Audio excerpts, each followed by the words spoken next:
दोस्तों आजकल एक बड़ा नया सा ट्रेंड जो है वो चल पड़ा है और इस नए ट्रेंड में लोग अपनी जो मान्यताएं हैं, अपना जो ज्ञान है, अपने जो ओपिनियन है, उसको वो कहते हैं कि ये साइंटिफिक है। धर्म के अंदर बहुत सारी चीजें हम फॉलो करते हैं, ट्रेडिशंस में बहुत सारी चीजें फॉलो करते हैं। बहुत सारे और ज्ञान के क्षेत्र हैं, एस्ट्रोलॉजी है, पामिस्ट्री है, वास्तुशास्त्र है। और हर व्यक्ति ये क्लेम करता है कि उसकी नॉलेज साइंटिफिक है। कारण क्या है? कारण यह है कि आज के समय में लोग सबसे ज्यादा साइंस पे विश्वास करते हैं।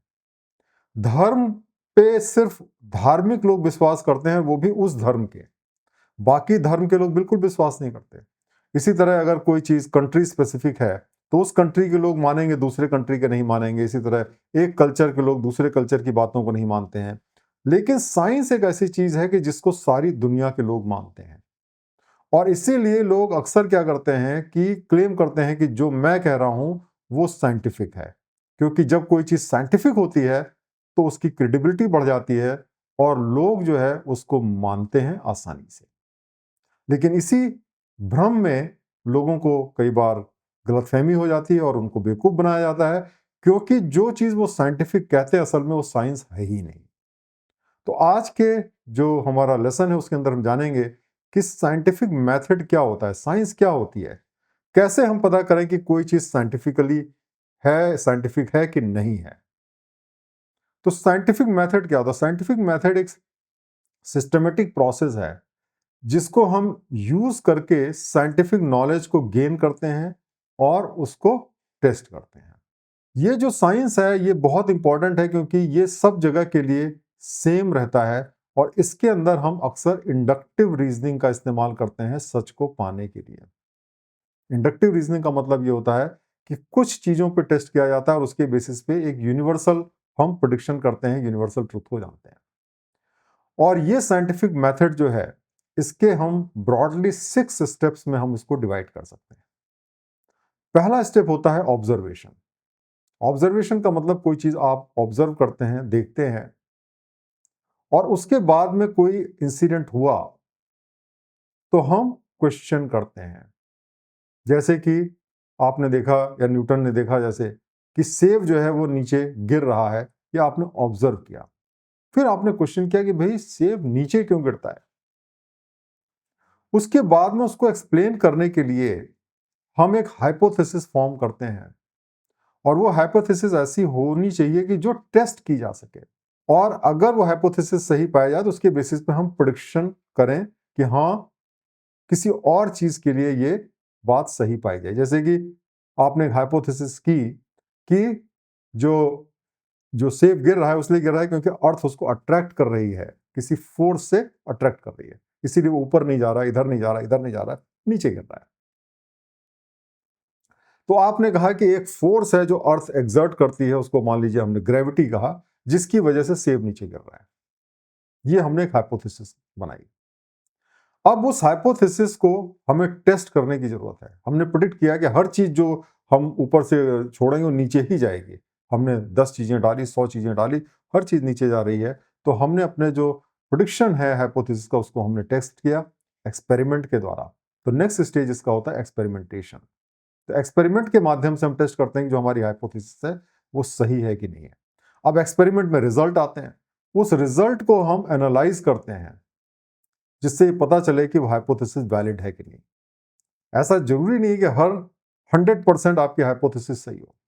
जैसे कि आपको पता है कि जो स्मोकिंग होती है उससे कहा जाता है कि आपको कैंसर होता है, लेकिन हर स्मोकर को कैंसर नहीं होता। और बहुत सारे ऐसे लोग हैं जो बिना स्मोकिंग के भी उनको कैंसर हो जाता है। तो इसके लिए क्या होता है कि आपने बहुत डेटा कलेक्ट किया, 1000 ऐसे लोगों की स्टडी की जिन्होंने स्मोकिंग की, उनका कैंसर मेजर किया गया। 1000 ऐसे लोगों का आपने डेटा कलेक्ट किया जिन्होंने कभी स्मोकिंग नहीं, उनको कितना कैंसर हुआ आपने मेजर किया। और फिर उसके बेसिस पे जब आपने कंपेयर किया तो ये आपने पाया कि जो लोग स्मोकिंग करते हैं उनमें कैंसर के चांसेस 10 गुना बढ़ जाते हैं, 20 गुना बढ़ जाते हैं। और उसके बेसिस पे आपने ये प्रेडिक्ट किया। भले ही सबके लिए बात सही नहीं हो, लेकिन अगर वो प्रोबेबिलिटी के टर्म में भी बात सही है तो वो सही मानी जाएगी, साइंटिफिक मानी जाएगी। और इस तरीके से आपने एक कंक्लूजन पे आप पहुंचते हैं कि हाँ भाई, इसकी वजह से ये होता है, ये आपने प्रेडिक्ट किया, आपको टेस्ट किया और ये बात सही पाई गई। 100% भी सही पाई जा सकती है, जैसे ग्रेविटी के केस में 100% सही होगी, स्मोकिंग के केस में पार्शियली सही हो सकती है, लेकिन प्रोबेबिलिस्टिक टर्म में होती है और वो भी आपका साइंटिफिक माना जाता है। और फिर आप एक कंक्लूजन पे पहुंचे जो कि हाइपोथेसिस की को आपके प्रूफ करती है, हाइपोथेसिस को सही मानती है।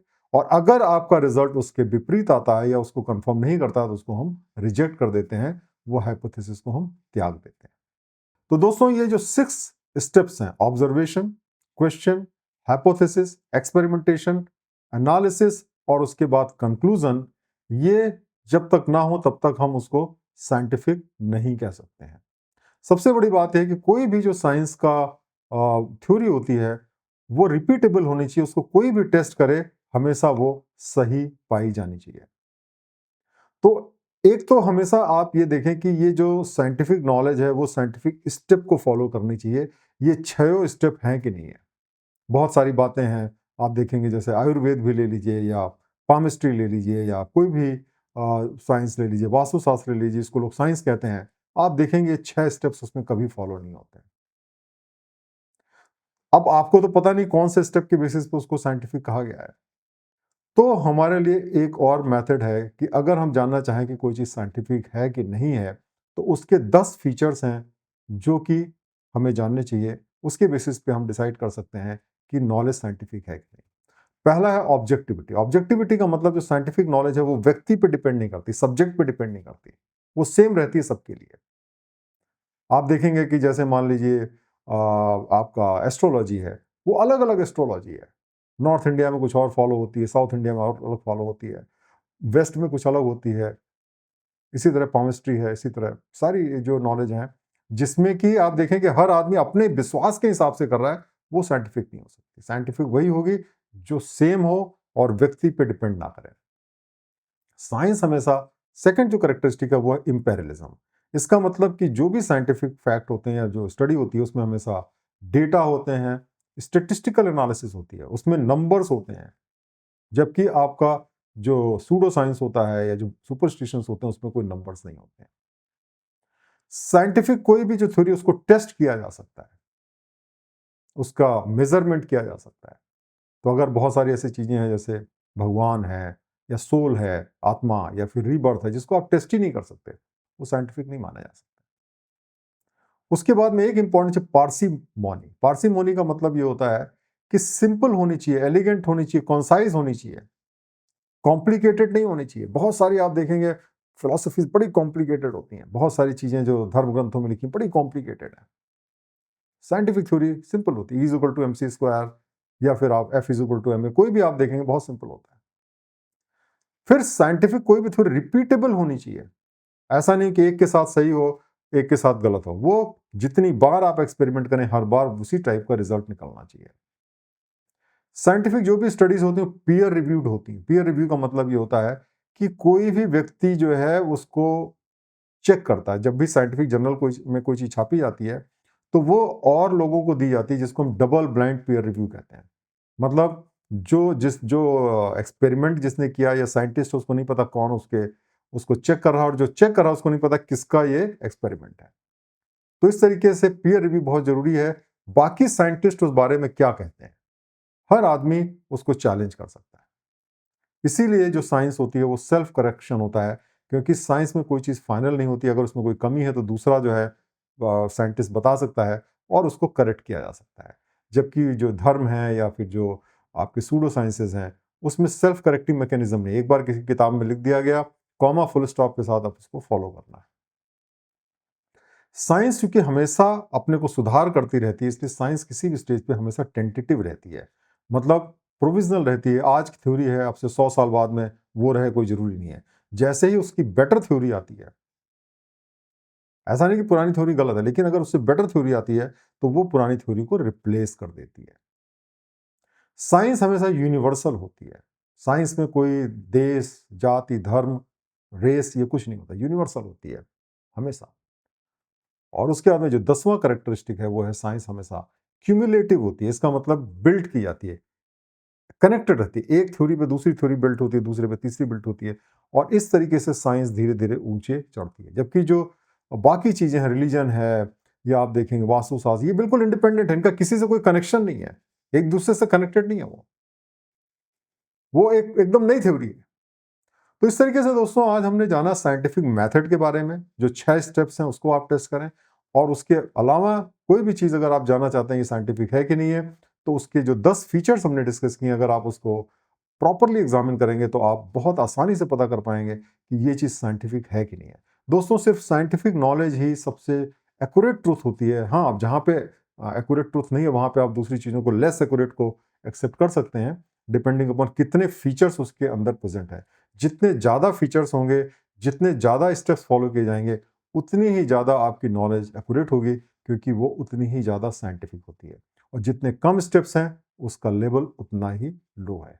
तो हमेशा ये ध्यान रखें कि जब कोई क्लेम करता है कि ये साइंटिफिक है, तो देखें क्या वो उस टेस्ट को पास करती है, और अगर उस टेस्ट को पास करती है तभी आप उसको साइंटिफिक एक्सेप्ट करें।